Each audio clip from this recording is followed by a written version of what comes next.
I woke up in the ICU. That was the next time I was conscious. And it was the same day, later on in the day, about, 5 hours after I had arrived in the ICU, I was waking up. And that was because they turned off my sedation because my blood pressure was dropping. So they turned off a drug called propofol, which has a side effect of lowering blood pressure, but it keeps you asleep and it gives you a really nice rest, which is what I needed after, 26 hours of labor and then this horrible hemorrhage. But they turned it off because my blood pressure was low and I was still intubated and I was restrained. And so I was banging on the bed to get somebody's attention.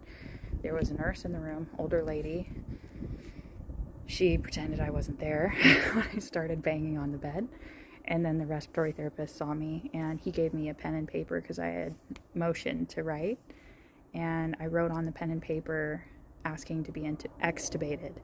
And because it felt like I was being gagged. And it was an awful experience. And they were saying, oh no, we can't yet. And so then I was asking what my vent settings were. And he said they were like very minimal. So I was like, okay, I don't depend on this, then I need to get this tube out of me. And they were giving me the whole shebang of, why they weren't ready yet. And so I just ripped my arm out of the restraint, which was very hard to do because I was severely fluid overloaded, because I found out later they gave me 10 liters of fluid in a 24-hour period, which is insane.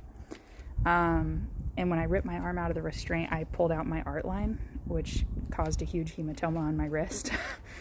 And the nurse who had formerly ignored me, she was like, you need to think about your priorities. And she was very angry at me. And I immediately grabbed the tube because I was just going to yank it out because it hurt me that much. And I was so distressed by this thing gagging me, which it's really inhumane to not sedate somebody when they're intubated. And if you're going to do that, you need to do it for a short period of time and be right there with your patient talking them through it.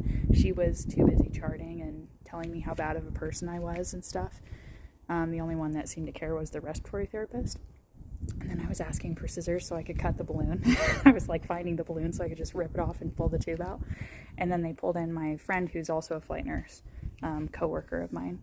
And she started talking to me to calm me down. And I was writing on the paper to explain my thoughts and stuff. And pretty soon they extubated me. And then I could talk. And I just spieled my whole story about how I was ignored, treated so badly in labor, pushed to C-section. Then I'm hemorrhaging and nobody's fixing it fast enough. Nobody's giving me blood.